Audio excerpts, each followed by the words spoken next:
өзүнүн коробкасы, туурабы? Сен гидроблокты алмаштырдың. Жана бул башка коробка койдум деген сөзүң калп. Эми ал гидроблокту мен өзүмдүн айтып атам го. Мен оңдогондон мен өзүм. Жок, мен өзүмдүн эме кылганына оңдогонума карап айтамбы, брат? Жок. Атай, бул жерде башка коробка койдум деген жөнүндө сөз болуп атат. Ошо сөзүң туура келбей атат. Ал бир эле сөз, брат, ал бир эле сөз. То есть адашкансың, туурабы?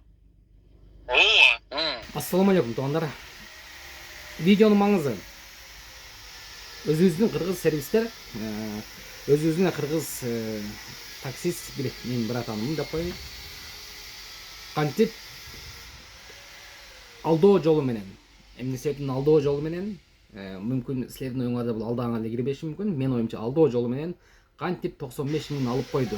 Ошол жөнүндө болмок. Барган мисалы коробканы чечиши мына бир болутту ачыш керек, мына болутту. Бул ордунда турат. Мына болут. Буну да чечиш керек. Мынарды чечиш керек. Мисалы коробканы чечиш үчүн да, бул коробканы вообще замена кылдым деп атат. Бул башка коробка койдум дейт. Анан мына болутту чечиш керек. Но вообще бул тийген эмес да бугачы. То есть ключ тийген эмес. Аны чечмей сайын коробка түшпөйт. Анан мына жерде мына болут бар. Мынаны чечиш керек. Буну да чечиш керек. Ушуну чечип андан кийин коробканы какой-то ключтун түшкөнү, же какой-то знак болуш керек да, туура. Мына мисалы издер. Коробка жок, базар жок, коробка оңдолгон. Оңдогон. Бирок башка коробка салдык, сиздикин эмес, контракттын коробкасын койдук деп туруп 95 миң алып койгон. Эми браттагы жанагындай анча түшүнбөгөн немелерден да, оңдолсо болду дегендерден. Анан аз чалсактан мойнун албайды, аз барып келебиз. Коробкаңыз чечилген жок, бул башка коробка салдык контрактный дейт. Бул биринчи калпы. Контрактны салса деле, ремонт кылса деле коробка чечилиш керек. Бир 10 чакты болтту чыгарып чечиш керек. Колдун изи тиет, болттун изи тиет, ключ тиймек тургай, кол тиймек тургай, ключ да тийген эмес. Байланыштык. Кайсы сервис? Мен гарантия берем. Кайсы сервис? Айтыңчы, мен барайын. Дейт. Айттык, келген жок. 2 саат күттүк. Машина чалып өзүбүз бардык. Барсак, ал жок экен. Усталар келсе, өзү менен чечип алды. Ким машина кылсаң, ошо менен чечип алды. Ага чалдык, албайт, албайт. Бул жака келип бердик. Кечинде кайра чалып атып, ал братанын номеринен чалып атам, өзүмдүн номеримден чалып атам. Алды, алып сүйлөштүк, келиштик. Коробканы алмашкан жок. Коробканы жоңгана биз гидроблогун алмаштырдык деп чыкты. Москвада эмесмин, биринчи күнү барам деди. 22 күнү болот окуя бул. 21 күн 24 кечеги күнкү окуя. Бүгүн 25. Келди, жолуктук. Первый магистральный тупик 5, туурабы?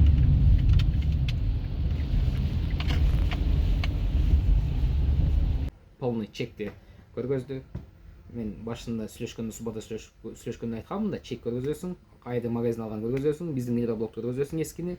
Андан кийин майды алмаштырганың, ичиндеги фильтрден алмаштырганың, дисин алмаштырганың доказать этип бересиң дегенбиз. Гидроблок 2016, Шкоданыкы. Номери 75050. Ушу гидроблок ошонун өзүнүкү болгон, туурабы? Өзүнүкү. Ушунун ордуна башка койдуң. Ооба. Экранда көрүп атасыңар, ушул чекти көргөздү. Жүрбас эми магазиндә көрдүк. Жүрөм сервиске деп сервиске алып келдик. Өзү келген жок, мастерин жөнөттү. Келдик, сразу көзүнчө оценка кой дедик.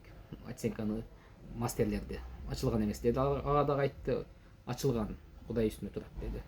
Жана өзү башка сервиске бардык машинанын, алар да биринчи көрүп эле экөөсү ачылган эмес деди.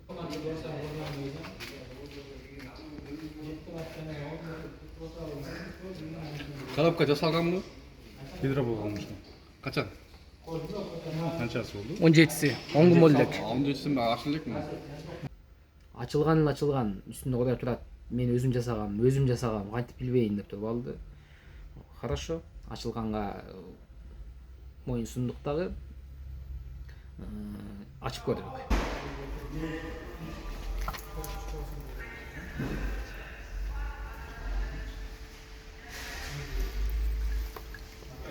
Ушул мына эң башына турган ушул да гидроблок, а? Bu filtrenin тазалыгын көрдүңүзбү? Кайсы фильтр? Мына фильтр. Майнусун ушунда табам. Бул берки фильтрлерде любой фильтрден кап-кара болуп кеткен болот. Түсү кара. Bu filtre özü mına Түсү кара го. Жок, мына ичин кара дейм, ичин. mına özünün Çiçeğin filtreci где-то bir чечесиң мында? 20.000 kilometre жүрелек да. Жүрелек. Койгон да. Мен лично мен өзүм коюп атпайм да, мына аралап нерим, потому что мен жердин заборник болуп калып ака. Себеп дегенде Мына ака мен аралап коюп атам нерим, мына аралап мына фильтрдин заборнигин. Кытайдан товар келет, бардык нерсе азыр. Жоқ, сен оқысаң, жоқ. Әрбір детальда номер изделиyor болады. Сен мысалы мага сатсаң, мысалы мен саттыңда жақсы гидромок саттыңда, сен номерін жазып бермей қойдың. Мен аламдағы урматтықын аламда бұзылған апарып саған ташып қоямын. Мысалы, осы сияқты да. Бұл через экспертиза шешіледі да негізі. Сен лучше ошоны неме қылсаң, номер изделияны талап қыр, ал жерден алынған жерде. В отличие қылады. Май таза, гидроблок жаңы, фильтр жаңы, бары базар жоқ, нормально. Анан кийин чекти мен сөйкө тартып алгам да, гидроблокту бер десем бербей койгон мага. Чекти бер десем бербей койгон, сизге эмне кереги бар деп. Сөйкө тартып алгам, гидроблок видеосу көргүлө, ушу биздин гидроблоктун видеосу мына. Ушу гидроблок ошонун өзүнүкү болгон, туурабы? Өзүнүкү. Ушунун ордуна башка койдуң. Ооба. Бул чек эмес деди. Бул жөн гана кагаз, мындай чекти мен да жазып берип коем деди. Кайра магазинге бардык. Өзүнчө кайта сговор болгон деп ойлодук да магазинде. Магазинге бардык, баралды эчтип бардык, кайда ушул барсак сервиске айдай бер деди. Бардык киргенден кийин мен баргандан эмне болду да ушунун оюңар эмне деп башталды. Ушундай сервиске кайра келдик. Эски гидроблокту бер десек бербей койгон. Чегин көргөздү кайра калып атат. Аке сөк тартып алдым. Мына чекти болсо чекке кирбейт деп койду ал. Чекке кирбейт, бул жөнөкөй эле кагаз деп койду. Азыр магазинге барабыз деп атабыз. Магазин бизге номер товарды бериш керек. Номер товарды. Анан ошо номер товарда чекти экранда көрдүңүздөр да. Номер товарда запчасть менен машинага коюлган уже запчасть сверить этиш керек. Эгер ошондой сверителди бир так келсе, всё, тогда вопрос чечилет. Мына жерге келесиңер. Мына ичи. Бардык, кирдик.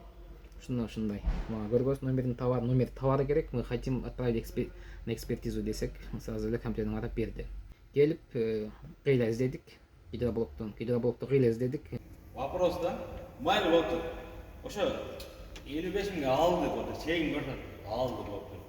Бирок 40 миң это. Мына магазин жөнөткөн номерди мен таппай атам да, мына капталда номерде көрүнбөй атат.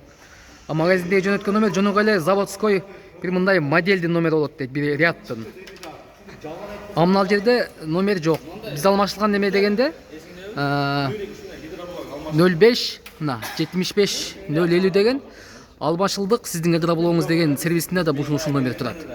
А мына номерди биз сверить этсек, жанагы жөнөткөн чекте и номерге окшобойт. Бул башка эле бир номер да. Интернеттен карадык, мэрде автобуска чалдык, башка сервиске чалдык.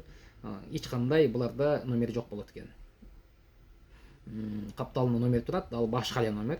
Вообще башка номер. Хотя бы ошол цифрлардын жарымы совпадение болсо дагы жакшы болуп башка номер. Себеби гидроблок бир эле номер менен көп модель чыгат. Мисалы 2014 жылдан баштап 16-17 жылга чейин чыккан Октавияга бир номер менен гидроблок чыгат экен. Тупикке камалдык. Экспертиза жөнөтүш керек. Буну билиш үчүн. Экинчиден дагы бир баптуу камерадан караш керек. Кайсы убакта алган ошол гидроблок магазинде камерасы бар. Короче, узатып кеткендей. Мен братанга айттым. Ушундай 2 выход бар. Биринчиси бул Кудайга коесуз. Алдаса алдаптыр. Болду, өзүңүз коесуз. Эми гидроблок эсептеги 55 миң алган. Гидроблок негизи эле жаңы гидроблокко любой магазин 6 ай неме берет. Гарантия берет. Бирок ошо магазиндин 6 ай гарантиясын өзүнүн биз гарантия беребиз деп туруп, кылган жумушун кошуп туруп 40 миң кошуп туруп 95 миң акчасын алып коюшкан. Бул жерде биринчисинен гидроблокту айтпай эле алмаштырган. Ошо гидроблок алмаштырып атат, айткан эмес. Буну баары билгенден айтып атат. Не иш кылган, кандай кылган, даже машинаны өткөзүп берип атканда дагы отчет тапшырган эмес. А водительдин ошибкасы, машинанын ээсинин ошибкасы. Ал дагы ошибкасы машинаны перемодели атканда полный не иш кылдыңар деп текшерип алган эмес. Бул жерде сервистер ушундай водительдерден акча колдонот, акча иштешет.